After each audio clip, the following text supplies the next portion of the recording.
sure the wine they buy hasn't been contaminated by smoke from forest fires.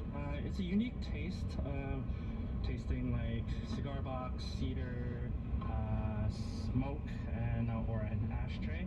It's called smoke taint, and unlike the peaty aromas Scotch lovers lust for, or the oak flavors in wine that are intentional, smoke taint ain't good. Fires in Australia have ruined hundreds of millions of dollars of grape harvests.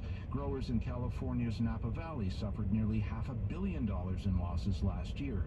British Columbia's wine industry is worth $2.8 billion a year, with most of that value stemming from nearly 200 wineries in the famed Okanagan Valley, or as some have taken to calling it, the Smokanagan.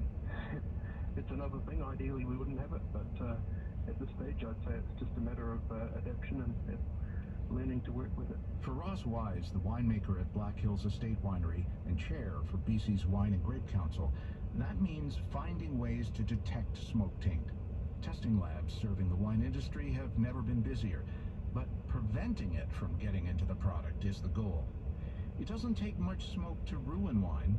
Wesley Zandberg, an assistant professor of chemistry at UBC's Okanagan campus, has been working on the problem for the past 6 years. So you take a teaspoon of the smoky aroma, stir it into an Olympic pool, and now you've got a perceptible level of smoke. The problem is the grape itself, which uses enzymes to bind smoke molecules with sugar, effectively disguising the contaminant. These things are hiding out in grapes where you can't taste them, you can't smell them. There's no obvious fault in the grapes until you add the yeast. The yeast in fermentation unlocks the smoke molecules, releasing them into the wine.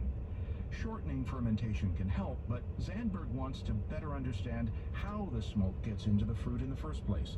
Some of his work involves testing a variety of sprays on grapes